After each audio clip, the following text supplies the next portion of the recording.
a pitiful, pathetic week 7 in the books for the Coulrophobics Anonymous. Well, for most of us, it was pretty pathetic. A couple people had some good weeks, but myself specifically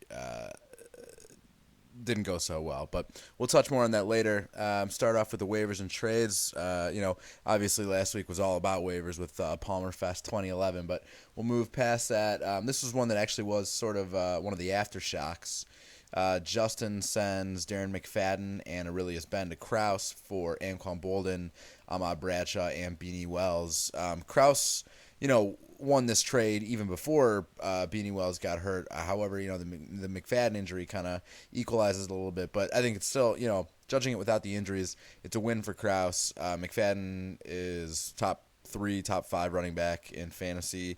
Aurelius Ben had a quiet game against the Bears, but had a nice game the week before, and he can do some things. Anquan Bolden, is not very reliable.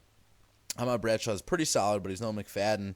And Beanie Wells is having a good season, but he comes with his injury risks, and that sort of reared its ugly head. Another trade, big one. Deutsch gives me Michael Turner for Colt McCoy and Antonio Brown. I think a massive win for me. I didn't really hear much fallout, from people in the league. I think this is a pretty lopsided trade. I know, it sets me even further back than I already was at quarterback. And Antonio Brown is a nice player, had a nice game, but Michael Turner is a top 10 fantasy option. He's a great fantasy running back, and I got him basically for a song. Colt McCoy is marginal at best, and Antonio Brown, has some nice upside, but he's, essentially the third receiver on that team after Heath Miller. So I think I won that trade big time. Billy gets Steve Smith from Dennenberg. The newly acquired Steve Smith didn't even play a game in Dennenberg's colors for Ben Roethlisberger. I think it's pretty even. It sort of fit a need for each guy. Roethlisberger was definitely an upgrade for quarterback for Dennenberg, and Steve Smith was nice for Billy. I obviously regret trading him away, but I think that's pretty good value for Dennenberg. As far as the waivers are concerned, a little bit less contentious than it was the week before. Justin spent $15 on Joseph Adai, continuing the Deutsch family tradition of throwing money away on worthless running backs. Ariel picks up DeLon Carter and Roy Helu for a combined $33. At least one of those guys is going to be pretty solid. DeLon Carter had a nice game. I think it's a good move for him. And then Bootsy picks up T.O. for $0. Showing a little faith. We'll see. I heard the Chicago Rush offered T.O. a contract today. So, too bad you don't get Arena League points. All right, as far as the power rankings are concerned, started the back. Number 12, much to no one's surprise, should be Ariel. Ariel caught a lot of heat for trading away Arian Foster a couple of weeks back, but, I think he made the right call. He's obviously out of the running this year. It's been pretty miserable for him. But, he got some nice keeper acquisitions. A.J. Green looks like a serious stud. A potential rookie of the year. We'll see what happens with Cam. But and also Ryan Matthews that Ariel picked up is a he's a feature back in a good offense, and he will be for a couple years coming. I believe Tolbert's contract is up at the end of the year, so I think Matthews might be their only option going forward. So I think those were, that was a smart choice by Ariel.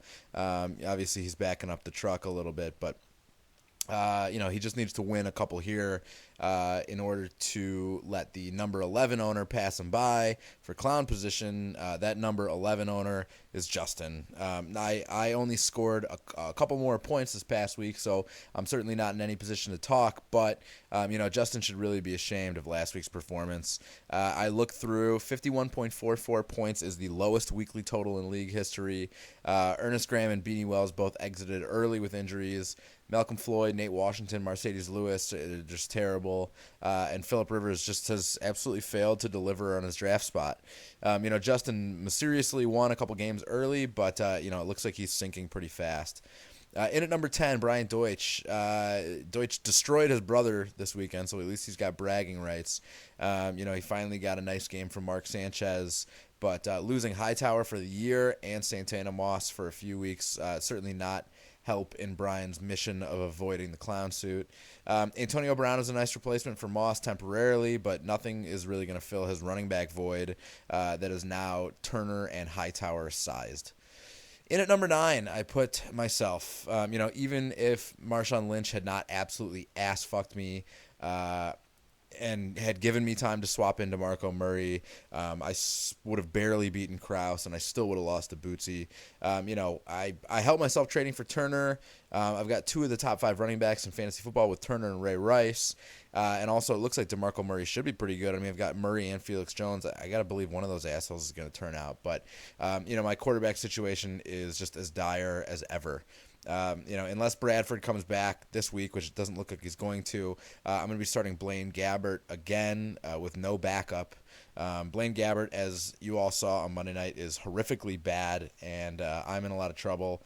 I'm really just my quarterback situation is just absolutely pathetic. In at number 8, Billy. Billy exploded from almost out of nowhere to claim weekly high points this past week. Drew Brees and Darren Sproles combined for 54.36 points, which is a point more than my entire team put up. Time will tell if Plaxico Burress maintains the success that he had this past weekend, catching 3 touchdowns. Also, time will tell if Carson Palmer really was worth all the trouble. He certainly was not this past weekend. Still, for the time being, Billy, he made some pretty smart moves. He's put himself in the best position that he can. He has a big showdown with Bootsy this weekend that will go a long way towards determining his wild card chances. In at number 7, John Kraus. Kraus went 1-1 last weekend, starting A.J. Feely, who is pictured here with his hot wife. But he got pretty lucky to be playing my sorry ass. My team was terrible. Kraus only put up 80 points, which is not very strong. McFadden's injury is a pretty scary reality for him to deal with. Also, it looks like Matt Hasselbeck is sort of regressing to the mean, playing the way that we all expected him to. His leading scorer from last week was John Casey, who, as Kraus points out, was a skillful pickup that took a high degree of fantasy know-how to manage. Getting Ryan Fitzpatrick and Hakeem Nicks back from their bye weeks should help, I'm sure, but it looks like Kraus and I are going to be kind of pointlessly duking it out for 3rd place in the best division in the league. In at number 6, Ben. Despite getting absolutely smoked by his brother this past weekend, Ben still went 1-1. He should be getting Andre Johnson back this week. Marcus Colson has been pretty hot since returning from injury. I know he caught 2 touchdowns. He had a crazy touchdown catch this past week, which was, obviously helped Ben out. I would say Ben looks to be a pretty serious wild card challenger, amongst a couple of other teams. In at number 5, the leader of the Schindler division, Andrew Denenberg. Pictured here is Denenberg's identical twin brother, separated at birth, Daryl Denenberg.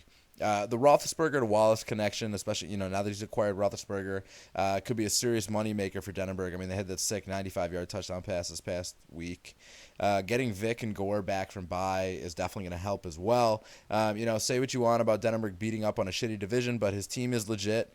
Could be a serious threat in the playoffs, especially when you look at the Steelers. They play the Rams during what is our Super Bowl, so you're going to see that Roethlisberger Wallace connection on display against one of the worst defenses in the NFL. And I would imagine the way the Steelers season is going, that game is probably going to be pretty important to them. In at number 4, Andrew Oakes. Oakes' team really was nothing special for the first few weeks, but then he started wheeling and dealing like the old Andy that we all know. Arian Foster, just was incredible this past week. He looks like he's sort of regaining his form as a dominant fantasy back, and also picking up Owen Daniels, who's been very consistent this year, basically for free, certainly doesn't hurt. If only Josh Freeman could get his head out of his ass, Oakes could be a serious division contender. As it stands now, I would say he's probably the odds-on favorite for wild card berth. In at number 3, Bootsy. I'm sure Stafford's injury kind of makes Bootsy sweat a little bit, but the emergence of fantasy Jesus Tim Tebow will make him feel better. Tebow was god-awful through 57 minutes of football, but only saved the day. He not only saved the day for the Broncos, but he also sort of saved his fantasy viability within those last 3 minutes as well.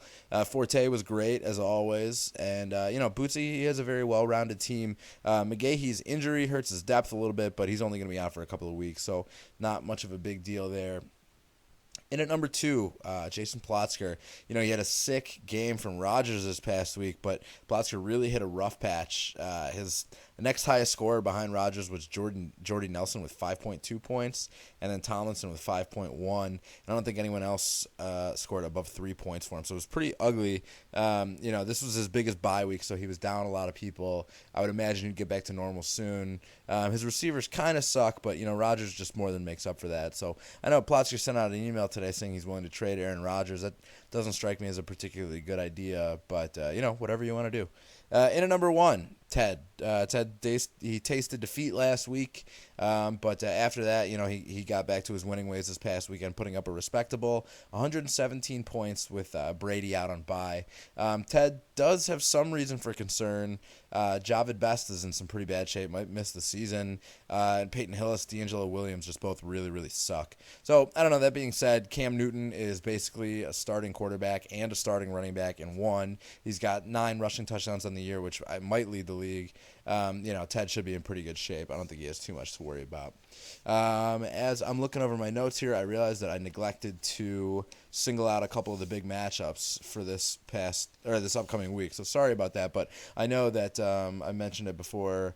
Billy and Bootsy play each other, which is a huge division game for them, but even bigger, it has serious wild card implications. So that's probably the biggest matchup this weekend. All right. You know what time it is. Time to open the old mailbag.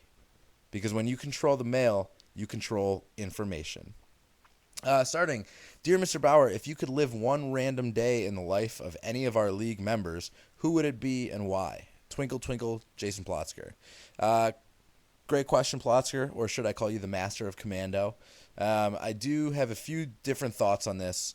Obviously being Justin would be fun. It would legitimately allow me to nail high school girls without fear of legal complications. However, dealing with like homework and parents that actually have a modicum of control, that's not so much fun. Oaks, also comes to mind. Being 6'6" would be a lot of fun, but the crippling liver pain and the sober-tober induced withdrawal would kind of render me bedridden for my fun day. So that's sort of out. I wouldn't mind being Denenberg. It would, allow me to hook up with Asian girls, which I've sort of always wanted to do. Ultimately, I'd say probably my decision would have to be Ted. Only Ted knows the true joy of having Wendy's triple Baconators 3 meals a day. So that would be my ultimate choice. All right, next question. We were discussing during the games if Ariel would be a good clown. This got us thinking about the clown rankings. In your opponent, rank the league members that you think would make the best clowns.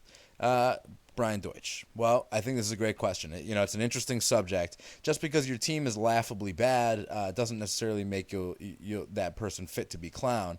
So far we've experienced Rifkin and Denenberg. I think both great clowns. I think everyone in the league is fit to give it a go and would kind of approach the situation with a sense of humor. But that being said, there are some I'm sure that would be better than others. I'd never like to see it happen. I do feel like I would make a pretty solid clown. My long-term relationship has stripped me of all shame, and I haven't felt the need to impress a woman since like freshman year of college. So I would, be fully enjoying the clown environment regardless of females being present. I think Oaks would make a fantastic clown for obvious reasons. Just seeing him in the costume would be enjoyment enough. But, the fact that he can outdrink us all would also make for a pretty fun night. I think either of the Boris brothers would make for a pretty, interesting, argumentative clown. I can just see one of them in full makeup arguing with the bouncer in front of Social 25 as to why they don't fundamentally violate the tenets of the dress code. And also, I feel like Plotzker I think he'd make an incredible clown as well. There's something about a whiskey-swilling, cigarette-smoking racist clown that just sort of warms my heart. So there's your answer. But, like I said, I'm sure everyone would give it a good go. A reality that we do sort of need to deal with is, because his team is kind of tanking, if Justin is a clown, we're going to have to think outside the box as far as what we do.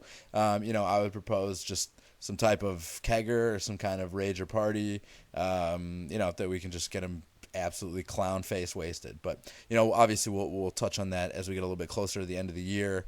For the meantime, good luck this weekend. Thanks for listening.